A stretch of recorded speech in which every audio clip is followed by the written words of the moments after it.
Hey, it's Les from the TV Dudes. This week, I'm thrilled to chat with actor, director, and producer Shomari Love. Shomari can soon be seen starring as Shannon in the upcoming Saban Films thriller Take the Night, set to premiere July 8th, as well as in guest roles on several television shows, including Black Lightning, New Amsterdam, and The Chi. We discuss his acting roles, his skill as a percussionist and how that changed his career, what success and community mean to him, and much more. It's a great interview, and I hope you enjoy.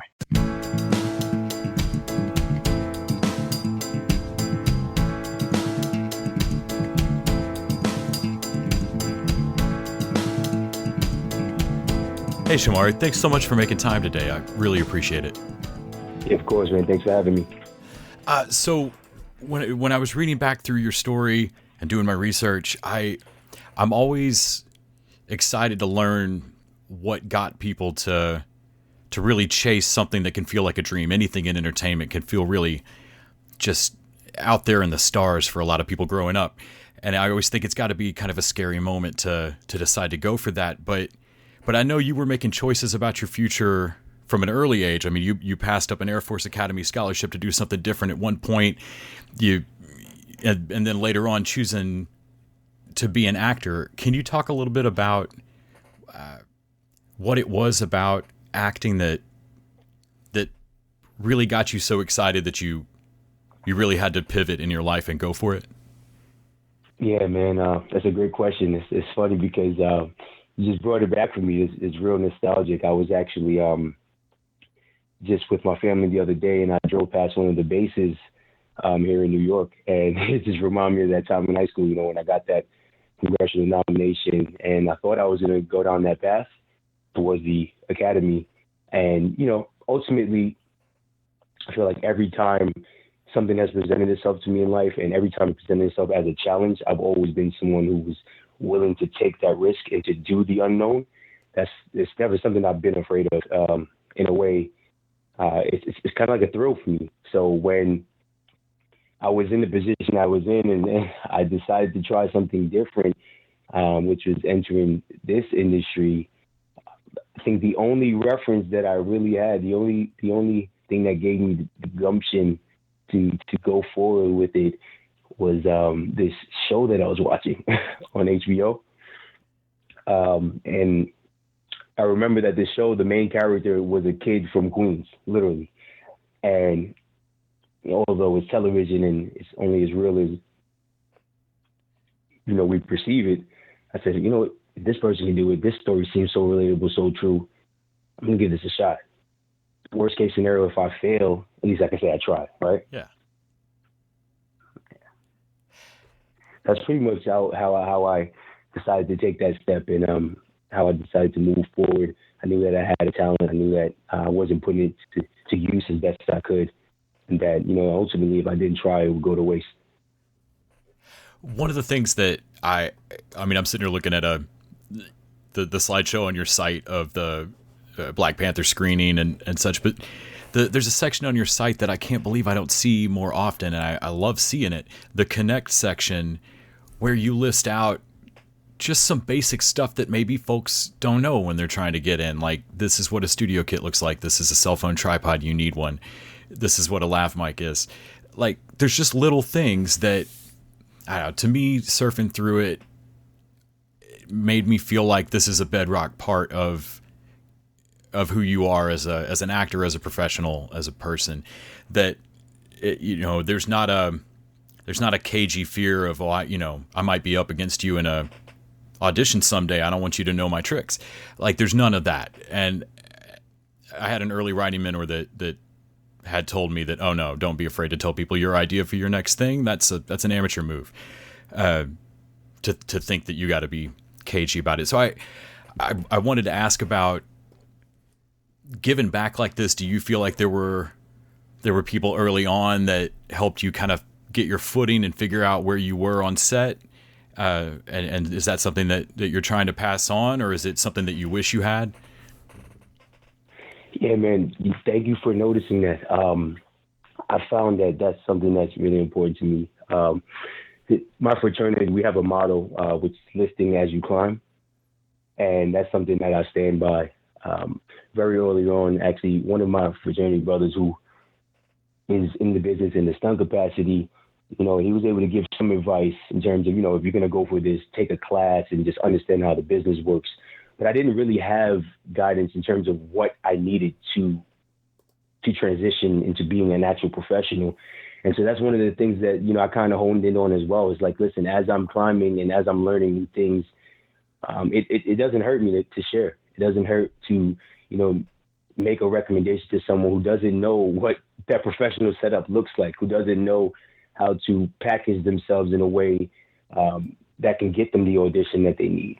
So yeah, that is something that I really believe in. And even in terms of doing service, community services, it's always been a big thing for me. And whenever I have an opportunity to share my experiences and to share these accomplishments with people, I try to do that. Growing up, I can't really recall too many times that I've seen someone like me or that looked like me that was reachable, attaining certain things in movies and TV shows. So every chance I get to present that and to do that, I try to do. Can you talk a little bit about, you've got Take the Night coming out July 8th, I believe, in theaters, and then a few days later, folks can watch it on VOD. Could you talk about the audition process and getting involved with that production? Yeah, for sure, man. That process was different than what I've been accustomed to, for the longest. It wasn't an in-person audition. It was one of those auditions where I sent in a self-tape initially, and then my callback was actually on Zoom. And that medium itself is just very different. I'm one that loves to be in a room and loves to be able to do that live and actually engage. But it worked out, and they loved the tape, they loved the callback, and next thing you know, I was on a plane to California, and I shot this project, which was basically like a dream come true. I mean, everyone wants to be in a heist film and an action film thriller. So for me, it's like, yeah, sign me up. I'll be there. I have to be there by when? All right, no problem. And that process was amazing, and it's just beautiful to see everything coming to fruition. And I'm really excited for this film. I can't wait until July 8th. I'm losing sleep every night, really. And the trailer looks really fun. I'm looking forward to it. Just in the limited amount of time that I've gotten to spend on film sets, I remember just being really surprised that it works different than I thought. Every single person that you can see is either carrying something or doing a job or whatever. And yeah. And you're realizing that, if you're in a scene, you can't really move and go find yourself a water bottle. Like, you need to look over at a human and go, hey, right. I need water. And it was so hard to get used to. It feels so weird to me to like not have to be like, I'm sorry, I'm making you run to water. I know it's your job and I can't move, but like, it took me forever to get used to it. Right. Was there a strangest part to getting on film sets for you? Were you in your first few gigs where you went, okay, this is just weird, I got to remember how set works? Yeah, man, that's actually pretty funny because I had the same sentiment. I remember, even with the first few gigs, like I would literally see something that's, maybe 5-10 feet away, and I can easily grab it. But ultimately, that was someone's job. It's like, no, don't worry, I got it for you. And then, I'll label it for you. Don't worry about it. And I'll just hold it until you're ready again. I'm like, I'm not shooting for another 20 minutes. I can hold the water bottle.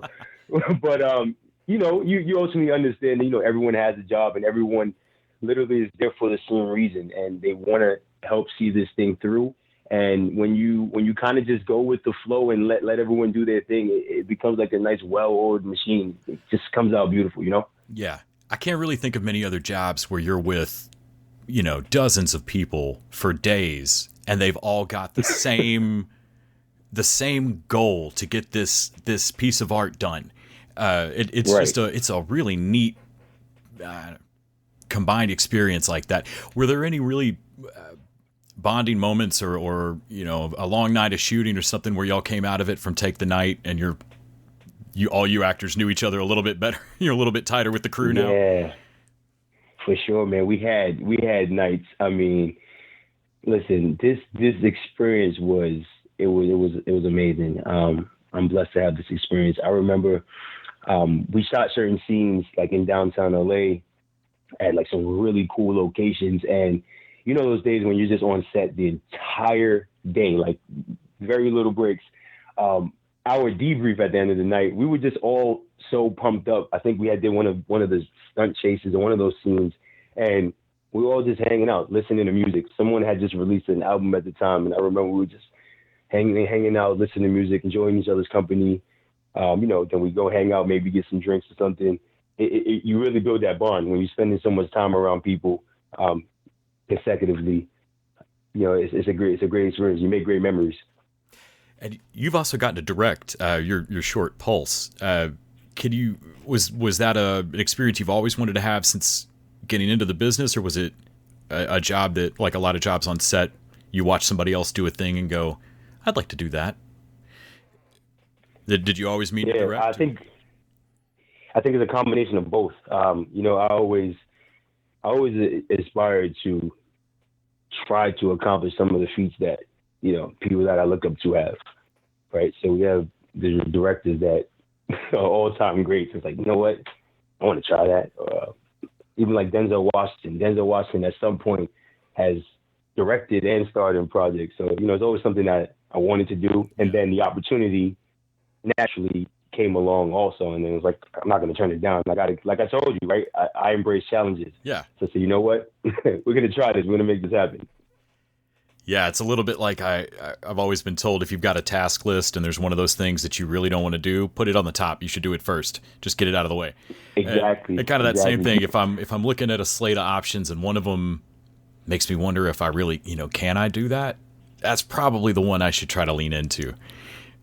Yeah, the fear of the unknown. You have to conquer that head first. Fear is just a mind killer. All right. Indeed. Yeah. Do you think directing gave you a different take on your acting? Did having to kind of help an actor into their space help you? Hands down. You hear it all the time about being an actor's director. You as an actor, you really appreciate the encounters and experiences you have with directors that give you the space to creatively play, right? And so as an actor, I've been in situations where I've had that, and I might not have been so fortunate to have it at certain times. So I understand how valuable that is. And because I've had that experience, being in a position to do that and to provide it to someone else, it was ultimately like fulfilling. And it helped me realize like what goes into it. And when I'm working, moving forward, some of the things I might have to be cognizant of when working with other directors that I might not have noticed before, Yeah. Yeah. I felt like just watching people direct, you come to understand the different set of problems that they're concerned with and everybody's roles in the production. Exactly. Thank you for talking to me about it all today. Folks can watch Take the Night coming up in July 8th. Also, they can find you on Instagram at Shomari Love, Twitter at the Shomari Love. I really appreciate it. Thank you so much. I appreciate it as well. Thanks for your time, man. Have a great rest of your day. You too.